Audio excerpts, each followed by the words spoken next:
Hey, it's Necktie. Welcome to episode 4 of Road to 5 Million.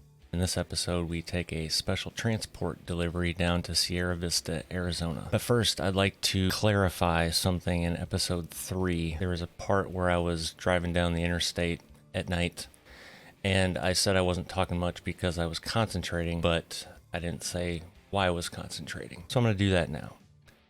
On my top monitor, on either side of it, I have Philips Hue light bars that basically light me up like a shithouse in the fog storm. Without those on, it looks something like this, which you can see is not ideal. So I have to have those on.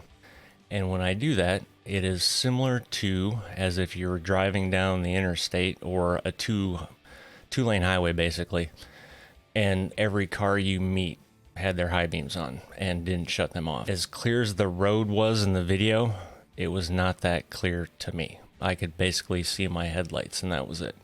Couldn't really see much of the road. So that's why I was concentrating. Let's get into this episode. Alrighty, escorts are already ready.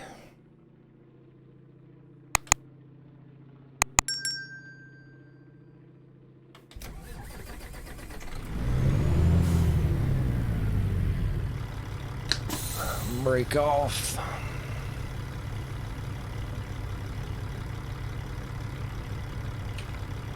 And for those interested, there's our load info. It's hard to believe that that thing only weighs 48,000 pounds. All right, so where do they want me to? They want me to go out here. Okay, I am honestly confused at that GPS there. Oh, and that's not changing on the dash. Nice.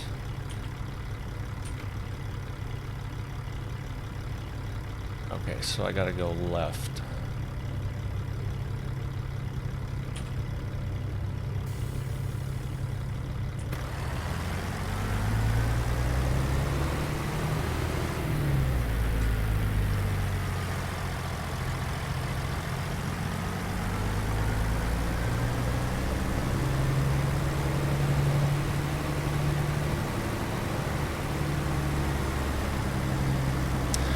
Good thing is about being escorted as well,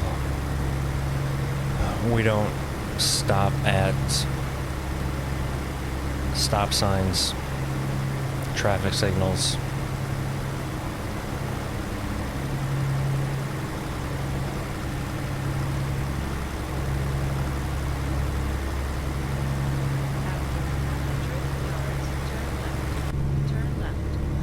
I guess I should turn my lights on. Oh, that would probably be good.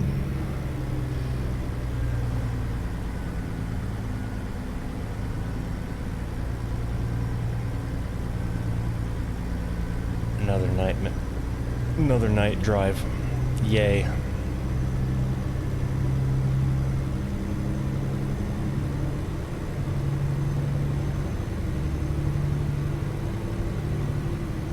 Actually, since I don't have the webcam on, I could have just shut those lights off.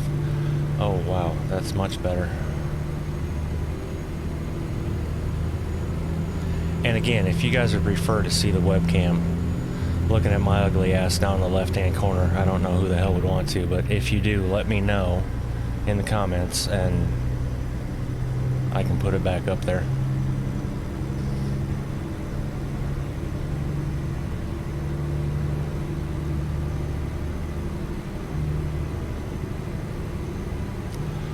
One thing that sucks about these loads though is I think the max speed we go is like 45 miles an hour.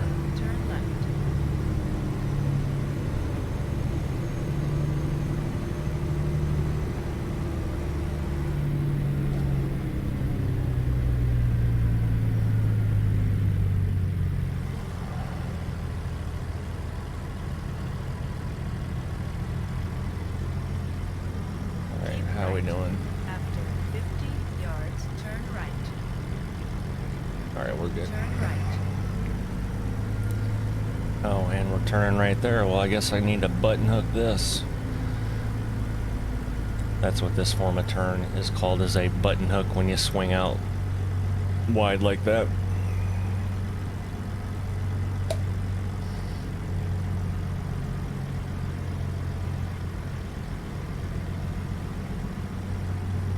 don't like how I can't see. Alright, we're good. I had a feeling we were, but it's always good to double check.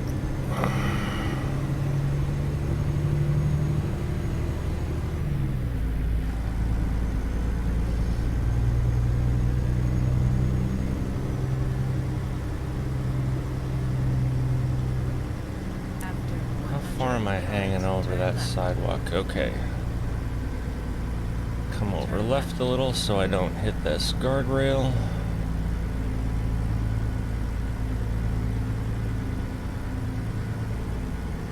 Come all the way out here.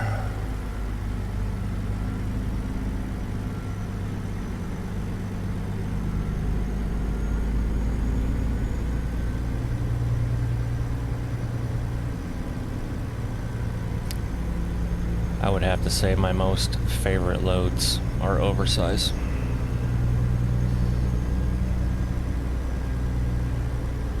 And in real life, absolutely loved hauling them.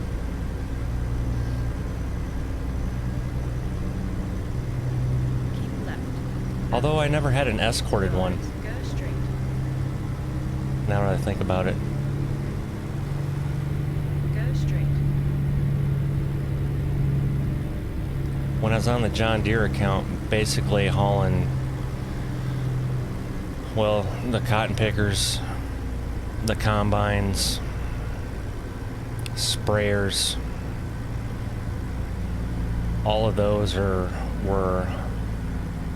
11 feet 11 inches wide permitted and 14 feet 4 inches high. And then with oversized loads like that, for those that don't know, you have to have permits before you even take off from wherever you're at. I've had to wait many a day, or not days, but I've had to wait 2-3 hours before, after getting loaded, for permits to come through. Now, if you have permits for the current state you're in, you can take off. But if you make it to the state line and you don't have that next state, you gotta shut down until you get it. And basically what the permits do is they tell you what you're permitted for. Well, you're telling the authorities, but then that also gives you your route. So you can't just necessarily follow your GPS on a oversized load that has permits.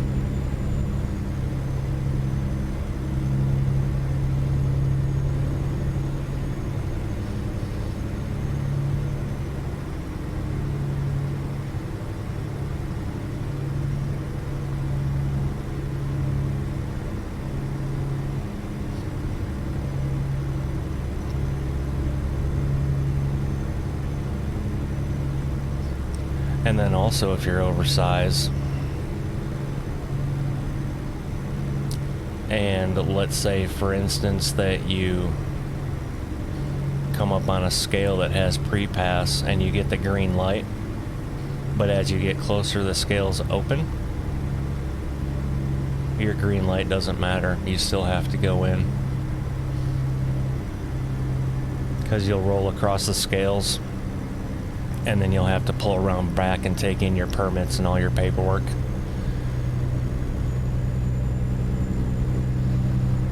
And you better hope, or you better make sure that that shit is correct.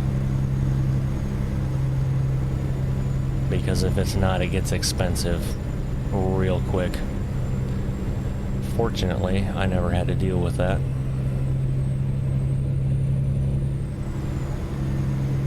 I have had overweight fines though. But those aren't fun.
44 miles left. Left.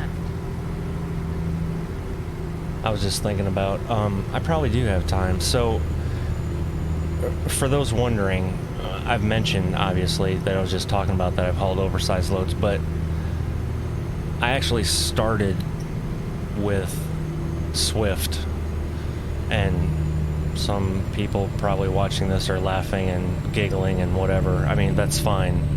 It was 2009, and I used them to get my CDL because I went through their school. And I only worked for them. I went into their flatbed division automatically, so when I graduated their school in Millington, Tennessee, I think that was December of 08, January 09, I believe. Since I lived in Illinois at the time, by Scott Air Force Base, my home terminal was Gary, Indiana, so I had to go up there for 2 weeks of road training, and did that, and then they took us to the Illinois DMV to get our actual CDL.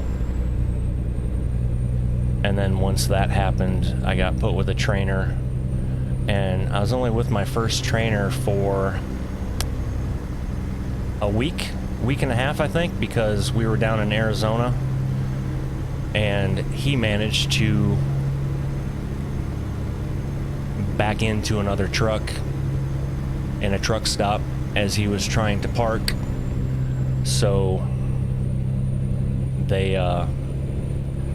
got me to the next place pronto, and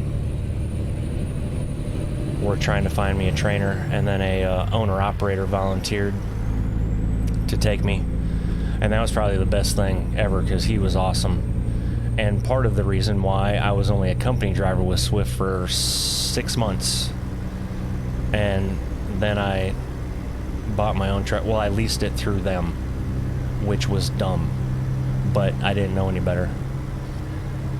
And things were going good with that. We ended up moving to Mississippi during that time because my wife got stationed down there at Biloxi. And things were going good, and there was a load that would come out of Laredo and go to Sanford, North Carolina. It was CAT parts, as in the company CAT. So the yellow stuff. And then when you got to Sanford, you would typically take a load of empty racks back to Laredo that would go down to Mexico. And that was awesome because that put me home every other day in Mississippi. And I would never have to, take any other time off basically, but they couldn't guarantee me that. And I didn't want to do the other bullshit that they were having me do. Typically what would happen is I would pick up something in Laredo, head to Sanford, North Carolina, unload it, then get Freightliner chassis out of Gaffney, South Carolina typically, and take those up to around Gary, Indiana. Could be somewhere in Michigan, could be anyway, and then I would end up getting a coil or 2 or 3 depending that would go back down to Laredo. So that was kind of that, and I got tired of doing that. Why is he slowing down? Yeah, so I got tired of doing that, so I found some other guy, I'm gonna say air quotes, sucker, to take over my lease. Uh-oh, is the game bugged?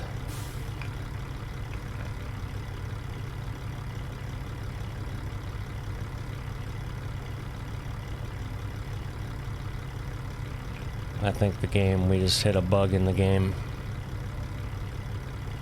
Because this truck on the left wants to go around me.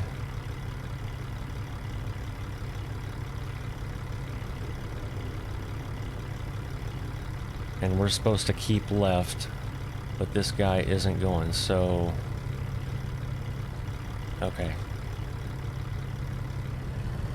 Maybe I was talking and didn't pay attention enough and should have been over sooner.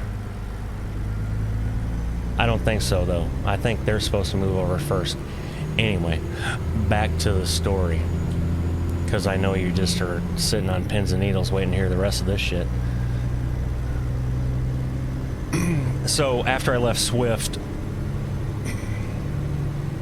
I took about a year, 2 years off, I think. Went back to school. Realized that wasn't fun. It sucked.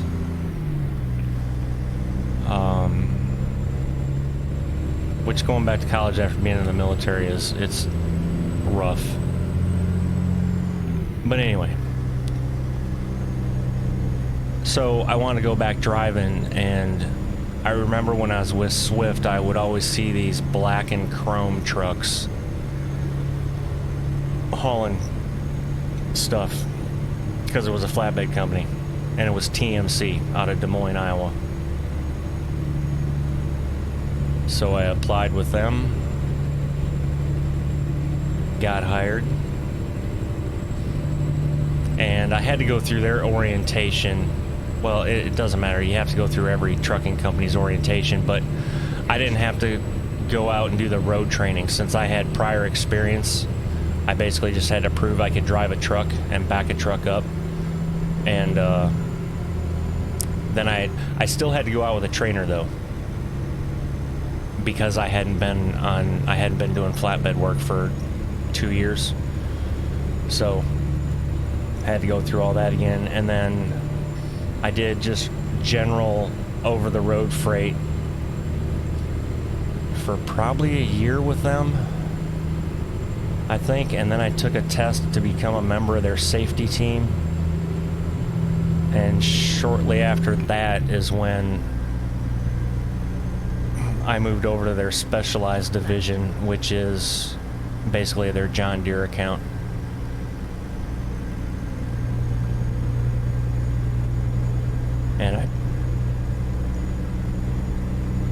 And I pretty much hauled everything John Deere makes, I believe. Even down to implements, plows, cultivators, whatever they can put on a trailer, I've hauled it.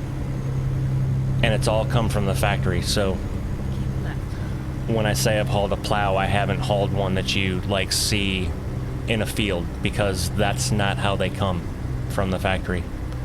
They come in about 1,000 pieces or more, and somebody has to put it all together at the dealership.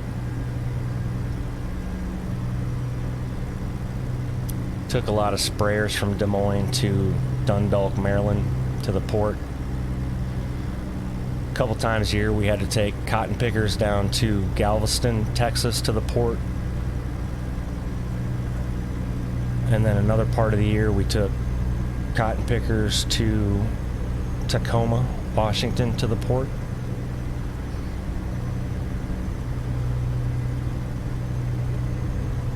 Other than that, it was just a lot of odds and ends to dealerships.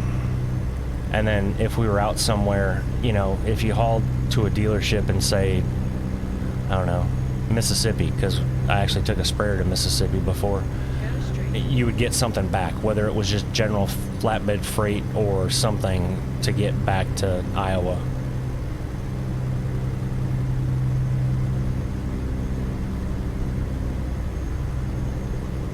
And then I left TMC in 2015 because my wife got stationed at Whiteman in Missouri, which I thought was going to be awesome because, hey, TMC's in Des Moines, 2.5 hours north.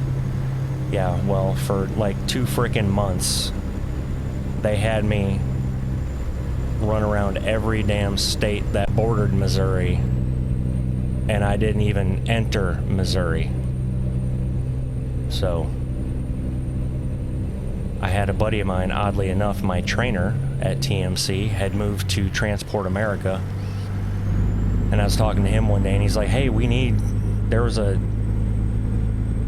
job that just came up they need somebody on a dedicated route going from Kansas City to Forest City, Iowa. So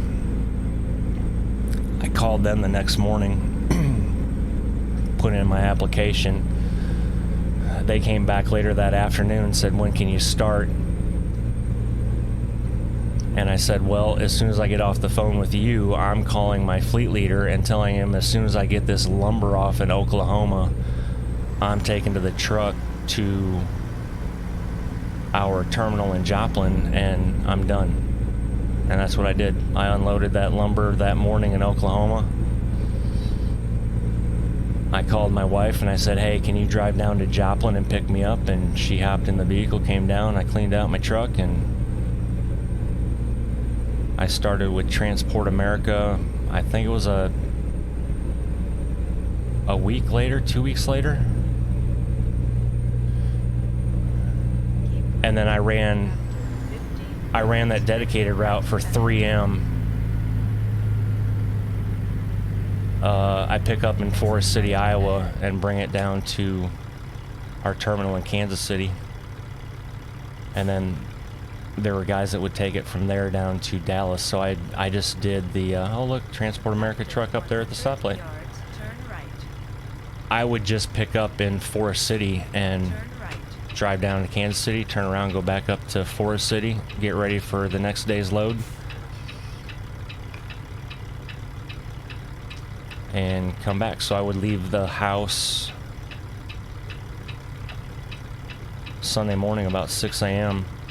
and then I would get back to the house Friday morning about 7. So I was home for the weekends, but it really wasn't a weekend because I'd get home Friday morning. I'd have Friday, Saturday. Saturday afternoon was spent getting, finishing laundry, getting everything ready to go. Oh, I'm an idiot. See what happens when I talk and tell stories and shit as I'm driving? Like, I'm escorted. I don't need to be stopping at that shit.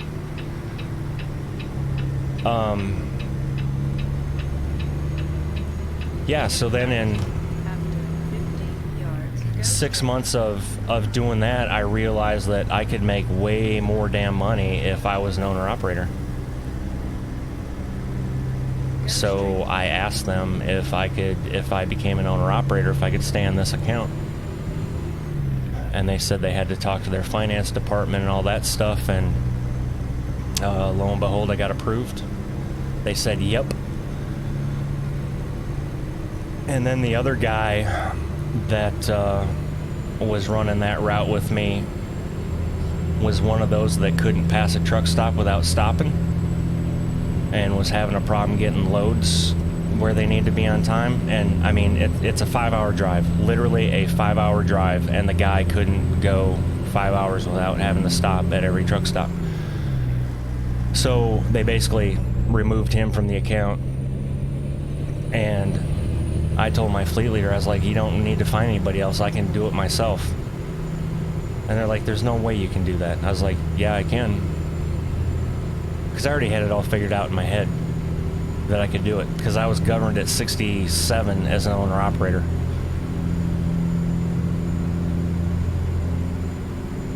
And that's what happened.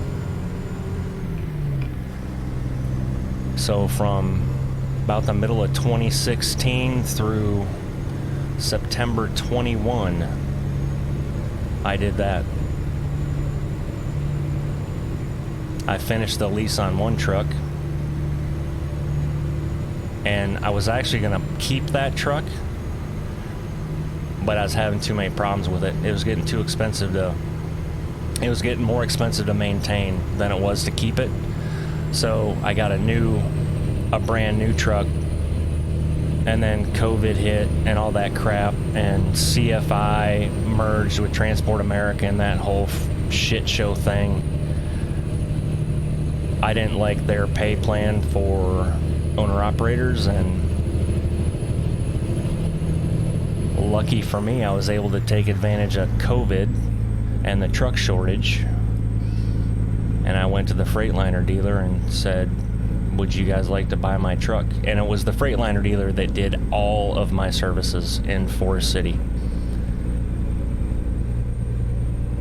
So they knew me. They knew the truck history. They knew how clean I kept the truck. And that was a 5-minute phone conversation with their buyer. They basically asked me how much you want for the truck. I told them, and they said, when do you want to do the deal? So yeah, that was September 21.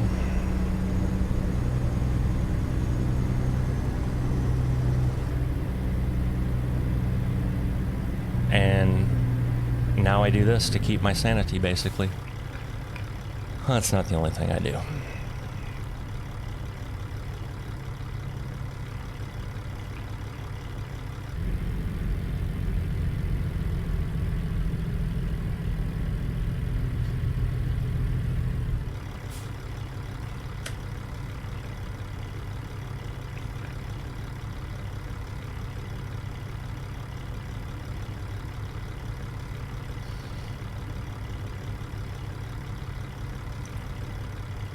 I feel exhausted from talking about all that. Hopefully I didn't exhaust y'all. But that was like the Cliff Notes version of my trucking career, so. Go straight.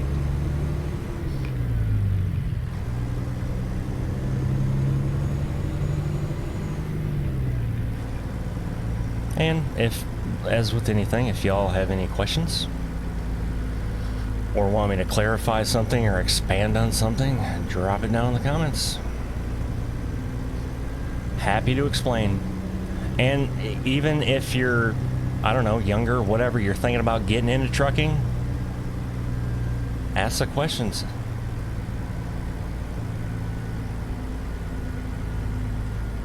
That's one thing you'll get with me. I'm not going to sugarcoat shit. Go straight. I'm going to tell you exactly how it is, whether you like it or not. But the first thing I will tell you is if you're thinking about becoming a truck driver, it's not a job, it's a lifestyle. And if you're married and have kids and they're not supportive of it, you are not going to have a good time. Because even though these companies say that, oh, you'll be home every weekend or every other weekend or something, there is no guarantee.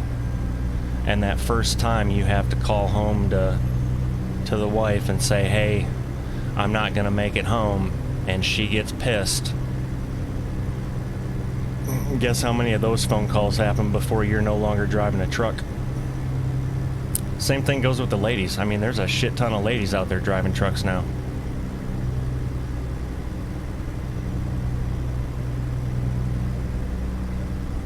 And honestly, I mean, don't anybody take this the wrong way, but all these companies now, Go straight. especially the bigger name companies, all buy automatics. So if you don't know how to shift, you don't have to worry about it. I mean, there's a reason, there's a joke, or why they say all you need to have is a heartbeat, and you know, you could train a monkey to do it. That's somewhat true, but it's also, I mean, there's a lot more to it than that. But You have reached your destination. yeah, I mean, if you do it right, there's damn good money in it. But you will work your ass off.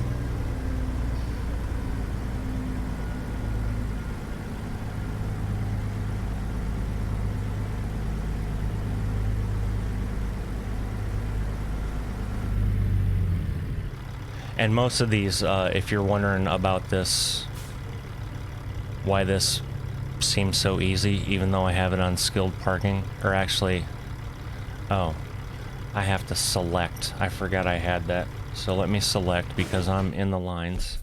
Oh.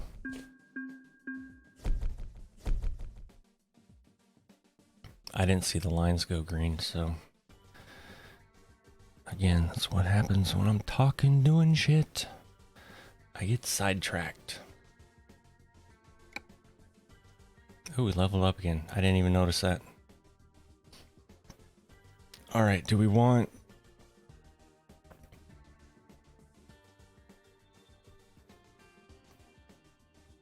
Let's go high value. We'll get level 1 in all these before I put another one in high value.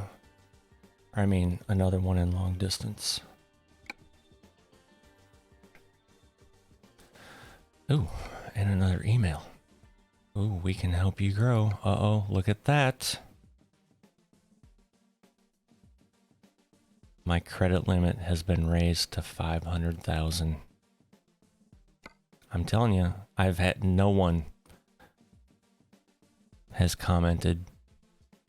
Now, granted, I don't get a shit ton of views, granted, but those that have watched haven't commented. And there's going to come a point that if somebody doesn't answer my question I was asking, I'm just going to make the command decision. So let's see where we're... So we got 19,000. And we are in Sierra Vista. Let's see what they have, and we will book something out of here for the next episode.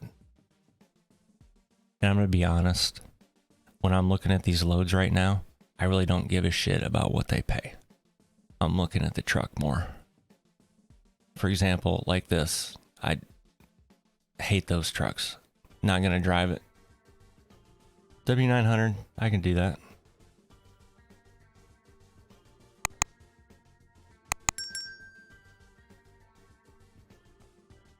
I drove one of those for 6 years, so I really don't want to do it anymore. But this is all we have. So as you can, Sierra Vista's obviously a little hole in the wall there in Arizona, so there's not a whole lot to choose. This run to Yuma. Man, I don't want to drive that truck though.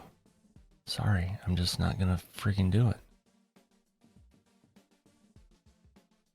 I'm gonna do this Walmart to Yuma. Yeah, we'll do that. So we'll take that one. And we will do that one for episode 5.